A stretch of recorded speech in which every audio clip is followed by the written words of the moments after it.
شکیل وٹو صاحب ہیں اور طلحہ انتسام قریشی صاحب ہیں اور عتیق الرحمان صاحب ہیں، طلحہ رضا صاحب ہیں، اور کون ہے جی، اور جنید صاحب ہیں، اور بالخصوص علامہ وقاص سعیدی صاحب ہیں۔ تو یہ سارے دوست مبارکباد کے مستحق ہیں جنہوں نے اقبالیات کی اس بزم کو اثر نو تازہ کیا۔ جب ہم پڑھتے تھے تو اس وقت بھی بزم اقبال کے نام سے ایک بڑی خوبصورت بزم قائم تھی۔ مجھے اب بھی جب میں مختلف جگہ پہ جاتا ہوں تو ہمارے وہ اس دور کے طلباء جو اب علماء اور فاضلین ہیں وہ ملتے ہیں تو وہ یاد کرواتے ہیں، وہ کہتے ہیں جی ہمیں وہ وقت یاد ہے کہ جب ہم وہاں بیٹھ کے اقبالیات کا درس لیا کرتے تھے۔ اور اس وقت جناب محترم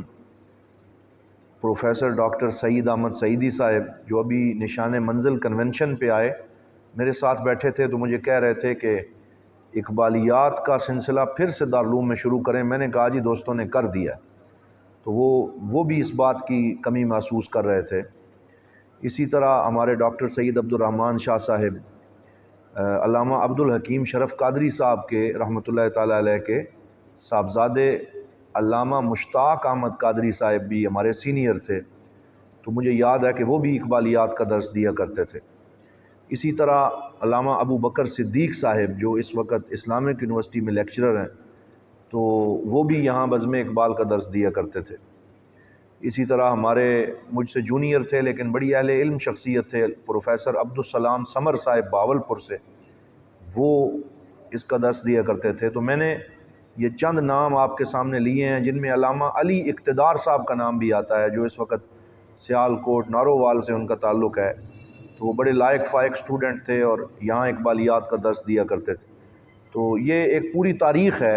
اور بہت سارے نام ہیں جنہوں نے مرکزی دارالعلوم محمدیہ غوثیہ بیرا شریف میں پڑھتے ہوئے اپنی تعلیم کو بھی جاری رکھا اور ساتھ ساتھ علامہ محمد اقبال رحمۃ اللہ تعالیٰ علیہ کے کلام سے ان کا شغف جو ہے وہ بھی بدستور رہا۔ تو ان میں سے جتنے نام بھی میں نے آپ کے سامنے لیے ہیں وہ اس وقت ملک میں کلیدی عہدوں پر ہیں۔ کوئی پی ایچ ڈی کر چکا ہے، کوئی یونیورسٹی میں پڑھا رہا ہے، کوئی بہت جید عالم دین ہے۔ تو جتنے لوگ بھی اقبالیات سے وابستہ رہے وہ سارے زندگی کی کامیاب راہوں کے اوپر آگے بڑھ رہے ہیں۔ تو گویا علامہ محمد اقبال کا کلام انسان کو ایک مہمیز عطا کرتا ہے اور اس کو بیدار کرتا ہے اور اس کے اندر ایک بجلی بھر دیتا ہے اور اسے آگے بڑھنے کا حوصلہ جو ہے وہ عطا کرتا ہے۔ اسی لیے حضور ضیاء الامت رحمۃ اللہ تعالیٰ علیہ سے خاص شغف رکھتے تھے۔ میں آج کوئی بات کو طول نہیں دینا چاہتا، میں یہ لے آیا ہوں، گھر میں تھی پیام مشرق، تو یہ علامہ اقبال کا فارسی کلام ہے۔ تو میں نے کہا اردو آپ پڑھتے رہتے ہیں، تھوڑا فارسی کے ساتھ بھی آپ کا شغف پیدا ہو جائے۔ تو یہ پیام مشرق علامہ اقبال نے 1923 میں لکھی، 1923 میں یہ مکمل ہوئی اور 1917 سے اس کو لکھنا شروع کیا۔ تو غالباً پھر 1917 سے 1923 تک یہ 6-7 سال کا عرصہ بنتا ہے جس میں آپ نے اس کو لکھا۔ اور علامہ اقبال کی جتنی بھی کلام ہیں چاہے وہ اردو میں ہیں یا فارسی میں ہیں، تو مختلف کتابچے ہیں، ان میں سے صرف 2 کتابچے ایسے ہیں جن پہ اقبال نے خود دیباچہ لکھا ہے، یعنی جو مقدمہ ہوتا ہے وہ خود لکھا ہے۔ ایک یہ پیام مشرق ہے اور دوسری اسرار خودی ہے۔ تو یہ اقبال کے 2 کلام ایسے ہیں جو دونوں فارسی میں ہیں کہ ان پر اقبال نے، علامہ اقبال رحمۃ اللہ تعالیٰ علیہ نے خود مقدمہ اور دیباچہ لکھا، اور ان گویا کہ وہ اپنے سارے کلاموں میں سے انہیں بہت اہم سمجھتے تھے اور ان کو بہت پریفر کرتے تھے، تو اس وجہ سے اس پہ بڑا مبسوط مقدمہ لکھا۔ اور یہ پیام مشرق کا معنی ہے مشرق کا پیام، مغرب کے نام، مشرق کا پیام مغرب کے نام۔ اور علامہ اقبال رحمۃ اللہ تعالیٰ علیہ سے پہلے تقریباً علامہ اقبال کی پیدائش ہوئی 1877 میں، 1877، اور آپ سے پہلے جرمن کا ایک شاعر گزرا تھا جسے گوئٹے کہا جاتا تھا، تو گوئٹے کی وفات ہوئی 1836 میں تقریباً۔ تو گویا علامہ اقبال کی پیدائش سے بھی بہت عرصہ پہلے گوئٹے چلے گئے تھے۔ تو جرمن شاعر تھا، غیر مسلم بھی تھا، لیکن علامہ اقبال رحمۃ اللہ تعالیٰ علیہ نے جب گوئٹے کے ہاں ایک دیوان دیکھا جس کا نام تھا دیوان مشرق، تو انہوں نے، گوئٹے نے جو ہے وہ مغرب میں بیٹھ کے ایک دیوان لکھا جس میں مغرب کی مشرق سے محبت کا اظہار کیا، اور مغرب میں بیٹھ کے مغرب یورپ کو کہتے ہیں، تو مغرب میں بیٹھ کے مشرقی علوم اور مشرقی شاعری سے وارفتگی کا اظہار کیا، اور بالخصوص حافظ شیرازی کو بہت پسند کیا اور شیخ سعدی کو بہت پسند کیا، اور ردیف اور قافیہ کے ساتھ جرمن زبان میں انہوں نے فارسی کی طرح نظمیں بھی لکھی، غزلیں بھی لکھی، اور گوئٹے نے نبی اسلام صلی اللہ علیہ وسلم کی تعریف بھی کی، اور جوئے محمد کے نام سے علامہ اقبال نے گوئٹے کے ایک کلام کا فارسی میں ترجمہ بھی کیا ہے جو گوئٹے نے رسول اللہ صلی اللہ علیہ وسلم کے بارے میں لکھا۔ تو مسلمان نہ ہوتے ہوئے بھی اس نے سرکار دو عالم صلی اللہ علیہ وسلم کی تعریف و توصیف بیان کی، اور مشرق کے لوگوں کے اندر جو حرارت ہے، جو عشق ہے، جو محبت ہے، اس کی تعریف کی، اور فارسی کلام کے ساتھ شغف کا اظہار کیا۔ تو علامہ اقبال نے پیام مشرق لکھ کر گوئٹے کی اس محبت کا جواب دیا، وہ تو اس سے پہلے چلا گیا تھا، لیکن کلام ان کا اتنا پسند آیا کہ علامہ اقبال رحمۃ اللہ تعالی علیہ نے گوئٹے سے کہا کہ آپ نے ہمارے ساتھ محبت کا اظہار کیا ہے، ہم آپ کو پیغام دیتے ہیں۔ تو اس پورے کلام میں، پیام مشرق میں، علامہ اقبال نے مغرب والوں سے یہ کہا کہ تمہارے ہاں مٹیریلزم ہے، مادہ پرستی ہے، اور آپ لوگ جو ہیں آپ کے ہاں دین کی اور علم باطن کی اور تصوف کی کوئی اہمیت نہیں ہے، تو میں پیام مشرق کے ذریعے مغرب کو عشق اور محبت کا پیغام دیتا ہوں۔ تو یوں آپ نے یہ پیام مشرق جو ہے یہ گوئٹے کے نام کیا، اور مشرق کی طرف سے مغرب کو ایک دین کی اور روحانیت کی روشنی فراہم کرنے کے لیے آپ نے یہ کتاب لکھی، اور اس کی ساری نظمیں ہی بڑی پڑھنے سے تعلق رکھتی ہیں۔ تو میں آج آپ کے سامنے صرف 3 مختصر اشعار فارسی کے جو علامہ اقبال رحمۃ اللہ تعالیٰ علیہ کی پیام مشرق سے ہیں وہ پڑھ دیتا ہوں، تاکہ تھوڑا سا یہ فارسی ٹیسٹ ڈیولپ ہو جائے، اور آپ کی جو فارسی زبان کے ساتھ ایک دوری ہے وہ ختم ہو۔ ہم یہاں دارالعلوم بیرا شریف میں فارسی پڑھتے بھی ہیں، اور اگر ہم تھوڑی سی توجہ دیں تو فارسی اتنی مشکل نہیں ہے، تو اس میں صرف اگر اس لیے بھی فارسی پڑھی جائے کہ علامہ اقبال کا کلام سمجھ میں آ جائے تو یہ بھی نفع کا سودا ہے، گھاٹے کا سودا نہیں۔ تو یہ میں سب سے پہلے آپ کے سامنے ایک پڑھتا ہوں، حکمت و شعر کے نام سے آپ کی ایک جو ہے وہ 3 اشعار پہ مشتمل کلام ہے، جس کا نام آپ نے رکھا حکمت و شعر۔ تو اس میں آپ نے یہ بیان کیا ہے کہ حکمت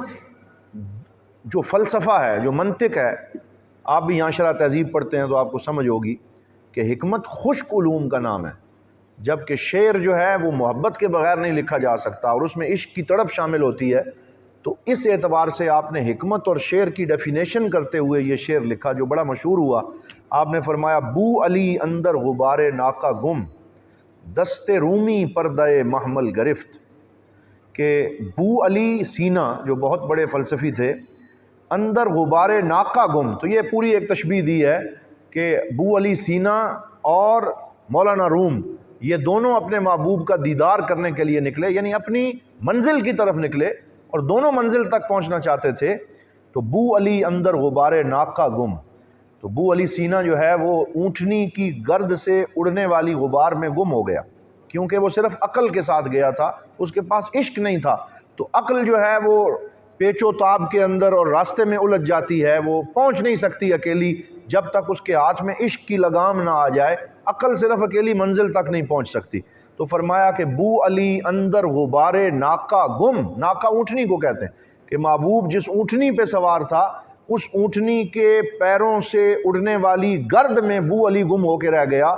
دست رومی پردہ محمل گرفت، اور محمل کجاوے کو کہتے ہیں، تو اونٹنی کے اوپر جو کجاوا تھا، کجاوے کے اوپر جو پردہ تھا، رومی نے آگے بڑھ کے اپنے ہاتھ سے پردہ اٹھا کر اپنے محبوب کا دیدار کر لیا۔ تو بو علی اندر غبار ناقہ گم، دست رومی پردہ محمل گرفت، این فروتر رفت تا گوہر رسید، آں بگرداب چو خس منزل گرفت۔ تو آپ فرماتے ہیں این اور آں، دس اور دیٹ کو کہتے ہیں، یہ اور وہ۔ تو فرماتے ہیں کہ پہلے مولانا روم کا جو ذکر کیا، فرمایا این فروتر رفت، فروتر کہتے ہیں گہرائی میں جانا،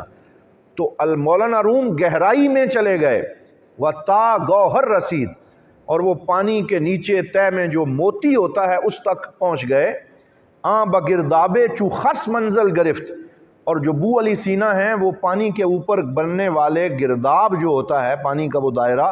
اس کے اندر ایک تنکے کی طرح اسی کو منزل سمجھ کے وہ اوپر ہی تیرتے رہے، اور مولانا رومی پانی کی گہرائی میں اتر کر وہاں سے موتی نکال کے لے آئے۔ تو اس سے یہ پتہ چلا کہ جو صرف حکمت ہے اس سے علم کے موتی نصیب نہیں ہوتے، بلکہ علم کے موتی عشق کی قوت سے نصیب ہوتے ہیں۔ پھر آخر میں نتیجہ نکالا، حق اگر سوزے نہ دارد حکمت است، شعر می گردد جو سوز الدل گرفت۔ فرمایا حق جو ہے اگر اس کے اندر سوز نہ ہو، صرف سادہ حکمت بیان کی جائے تو اس کو حکمت کہتے ہیں، وہ فلسفہ ہے۔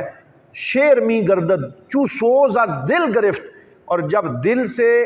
علم کے ساتھ سوز بھی شامل ہو جائے، دل کی تڑپ بھی شامل ہو جائے تو وہ حکمت نہیں رہتی، وہ شعر بن جاتا ہے، اور اس کے اندر ایک لذت پیدا ہو جاتی ہے، لطافت پیدا ہو جاتی۔ تو کتنی خوبصورت انداز میں ابو علی سینا اور مولانا روم کی مثال دے کے علم اور عشق کے درمیان جو ایک فرق ہے اس کو آپ نے سمجھایا ہے۔ اب ایک اور میں آپ کے ذوق کے لیے، یہ میں 3 چیزیں پڑھوں گا، تو یہ دوسری چیز ہے۔ اس کا عنوان ہے کرم کتابی،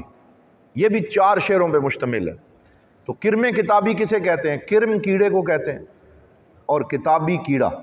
کرم کتابی کا کیا مطلب ہے؟ کتابی کیڑا۔ تو یہ اگر آپ پرانی کتابیں اٹھا کے دیکھیں تو کتابوں کے اندر ایک کیڑا ہوتا ہے، بالکل مختصر سا، انگلش میں اس کا کوئی خاص نام بھی ہے، شاکر اویس صاحب بتائیں گے، کوئی ذہن میں ہے؟ ہاں، اس کا ایک خاص نام ہے۔ تو وہ کتابوں کے اندر ہی پلتا ہے، اس کی غذا ہی کاغذ کے صفحے ہوتے ہیں، تو اس کو کرم کتابی فارسی میں کہا جاتا ہے، اور کتابی کیڑا بھی ہم اسے کہتے ہیں۔ تو اقبال نے اس نظم کا عنوان کرم کتابی رکھا، اور کیا خوبصورت ایک مکالمہ کریٹ کیا، یہ ان کی شاعری کا ایک کمال ہے۔ فرماتے ہیں، شنیدم شبے در کتب خانہ من با پروانہ می گفت کرم کتابی۔ شنیدم کا مطلب ہے میں نے سنا، میں نے سنا، شب ایک رات، در کتب خانہ من، ایک رات میں نے اپنی لائبریری میں کتابوں کا مطالعہ کرتے ہوئے سنا، میں اپنی لائبریری میں تھا، کتابوں کا مطالعہ کر رہا تھا، میں نے سنا، بپروانہ می گفت کرم کتابی، کہ ایک کتابی کیڑا پروانے سے محو گفتگو تھا، وہ آپس میں باتیں کر رہے تھے۔ پروانہ لائٹ پہ ہوتا ہے، شمع پہ ہوتا ہے،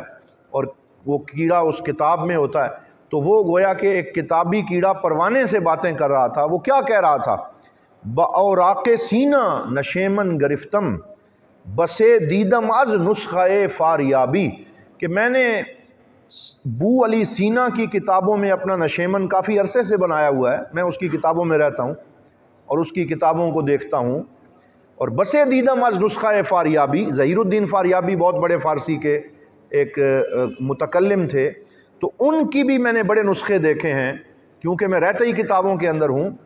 نہ فہمیدہ ام حکمت زندگی را ہما تیرا روزم ز بے آفتابے۔ تو فرماتے ہیں کہ وہ کیڑا کہنے لگا پروانے سے کہ اتنا عرصہ ہو گیا مجھے کتابوں میں رہتے ہوئے، لیکن ابھی تک زندگی کی حکمت مجھے سمجھ میں نہیں آئی۔ نہ فہمیدہ ام حکمت زندگی را ہما تیرا روزم ز بے آفتابی، اور سورج کی روشنی نہ ہونے کی وجہ سے میرا دن ابھی بھی تاریک ہے، میں سیاہی میں رہتا ہوں، مجھے کتابوں میں رہنے کے باوجود روشنی نہیں ملی اور حکمت نہیں ملی، اور مجھے کوئی تڑپ حاصل نہیں ہوئی، وہ کچھ میرا فائدہ نہیں ہوا، میں نے بڑی بڑی حکمت اور فلسفے کی کتابوں میں وقت گزارا۔ نکو گفت پروانہ نیم سوزے، نکو کہتے ہیں بہت اچھا کہا، بہت اچھا کہا، نکو گفت کتنی اچھی بات کہی، پروانہ نیم سوزے، اس آدھے جلے ہوئے پروانے نے اس کو بڑا خوبصورت جواب دیا۔ یعنی وہ پروانہ آدھا جلا ہوا تھا، آدھا بچا ہوا تھا، مرنے کے قریب تھا، لیکن اس نے جاتے جاتے بڑی خوبصورت بات کر دی کہ این نقطہ را در کتاب نہ یابی، کہ یہ نقطہ تجھے کتاب میں نہیں ملے گا۔ تپش می کند زندہ تر زندگی را، تپش می دہد بالو پر زندگی را، کہ انسان، تپش سے مراد یہاں عشق ہے، کہ انسان کی زندگی کو عشق ایک نئی زندگی عطا کرتا ہے، اور وہ انسان کو بالوں پر عطا کرتا ہے کہ انسان پرواز کرتے کرتے اس جہان سے آگے نکل جاتا ہے اور اسے حکمت اور علم کے اصل موتی نصیب ہوتے ہیں۔ تو یہاں بھی علامہ اقبال رحمۃ اللہ تعالیٰ علیہ اس بات پہ فوکس کر رہے ہیں کہ کتابیں ضرور پڑھی جائیں، لیکن بندہ ایسا کتابی کیڑا نہ بن جائے کہ اس کے اندر زندگی کو سمجھنے کے لیے عشق رسول صلی اللہ علیہ وسلم کی حرارت نہ ہو، تپش نہ ہو، اور اس کے اندر زندگی کے جو مقاصد ہیں ان کو سمجھنے کے لیے کوئی تڑپ موجود نہ ہو۔ آخری جو آج کی اس نشست میں میں ایک چیز آپ کے سامنے پڑھنا چاہتا ہوں، وہ زندگی کے عنوان سے ہے۔ تو یہ علامہ اقبال کا پیام مشرق سے تیسرا جو نمونہ ہے کلام کا، وہ میں آپ کے سامنے پیش کر رہا ہوں۔ شب زار نالید ابر بہار کہ این زندگی گریہ پہم است، شب ایک رات زار نالید بہت زیادہ رویا، ابر بہار بہار کی بارش جو ہے، ابر بہار اسے کہتے ہیں، تو وہ بارش کے قطروں کو آنسوؤں سے تشبیہ دی کہ ایک رات بارش جو ہے وہ اتنا برسی کہ بارش ساری رات روتی رہی اور آنسو بہاتی رہی کہ این زندگی گریہ پہم است، اور ابر بہار نے مجھے یہ کہا کہ یہ زندگی تو مسلسل رونے کا نام ہے۔ تو کیونکہ اس کا کام ہی برسنا ہے، تو جیسے آنسو برستے ہیں، تو ابر بہار نے کہا کہ زندگی تو مسلسل رونے کا نام ہے، یعنی غم کا نام زندگی ہے۔ درخشید برق سبک سیر و گفت خطا کردئی خندہ یکدم است، تو جو بارش کہہ رہی تھی کہ زندگی رونے کا نام ہے، درخشید برق سبک سیر، تو اتنی دیر میں ایک جلد چمکنے والی بجلی چمکی اور اس نے کہا خطا کردئی، اے بارش تو غلطی کھا رہی ہے زندگی کی تعریف کرنے میں، زندگی رونے کا نام نہیں، خندہ یکدم است، یہ تو ایک لمحے کے لیے مسکرانے کا نام، کیونکہ بجلی تو چمک کے ختم ہو جاتی ہے، تو بجلی نے اپنی زندگی کی تعریف کی کہ زندگی مسکرانے کا نام ہے، اور ابر بہار نے کہا کہ زندگی رونے کا نام ہے۔ تو اقبال کہتے ہیں نہ دانم بگلشن کے بردیں خبر سخن ہا میانے گل و شبنم است، تو کہتے ہیں کہ یہ مجھے سمجھ نہیں آئی کہ یہ خبر باغ میں کیسے چلی گئی کہ باغ میں پھول اور شبنم بھی آپس میں یہی گفتگو کر رہے تھے۔ اب یہاں تین چیزوں کی مثال دی۔ پہلی مثال دی زندگی کی تعریف میں ابر بہار کی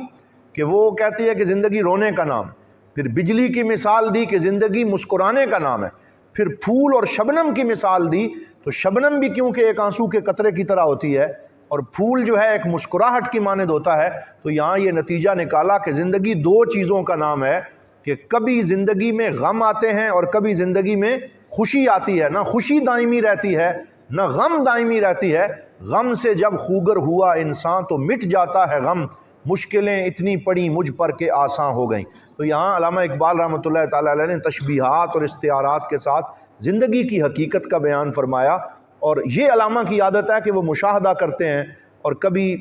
شبنم اور کبھی جو ہے وہ گلیری اور کبھی پہاڑ اور سمندر، اس کو دیکھتے ہوئے پھر آپ